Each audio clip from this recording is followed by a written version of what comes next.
Nonsense challenges to try in the finals. Challenge 12, get a win in every quick play mode in a row. This challenge is like being a shepherd and walking into a field of sheep to try and guess which one will fart next. You can try to carry, but when you solo queue in quick play, you never know what type of drugs your teammates or the enemies will be on. And since no one is offering any of those drugs to me, I'm giving this challenge a 4 out of 5 fishies for difficulty. The 8v8 chaos of Point Break will definitely have you tweaking out though. Spending 20 minutes attacking just to lose on the last point is enough to make a grown fish cry.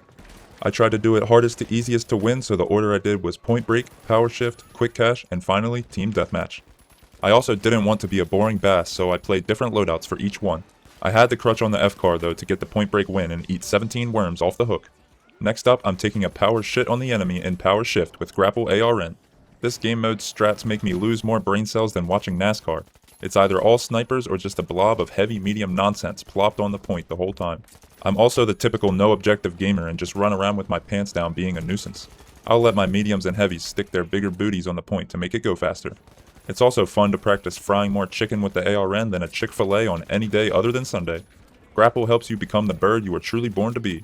We didn't move the point that far, but we left it at a low spot, and birds love to take the high ground. I love raining my poo from the skies and aiming it at enemy faces. Sometimes I even hit 2 with 1 poo. They have no answer to my tactics, so sometimes I even get a little fancy with it and throw in a trick. I go 14, 8, and 9 in the power spanking my squad pulled off. I got Quick Cache up next, which is more baloney than a deli meat sandwich. Whoever plugs first seems to have a crazy advantage because of how the spawning works. It's also just about which team dies at the perfect time to come back and third party the fight. I sent it off the edge on purpose to come back and steal this cache from Orange. They have no chance of winning since they used up all their goodies to kill the pink team and stop the steal. The first cache is freer than a bald eagle in America.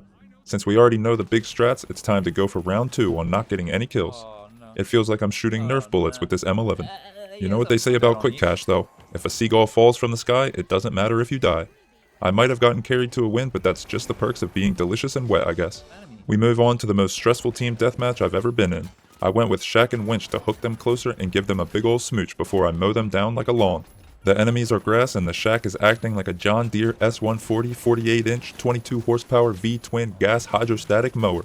Unfortunately, my squad is still out here using shitty push mowers, so we lose the first round by 2 kills. Lights are the easiest ones to get chopped by the blade, so I go hunting. There is no chance they get away by the time they are shredded like some chicken.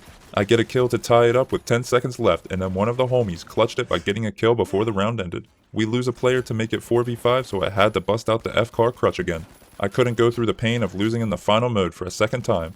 My snipers held the high ground as I bounced around and shredded like some cheese. We get through the whole quick play gauntlet by clutching it out by 1 kill and going 23-7.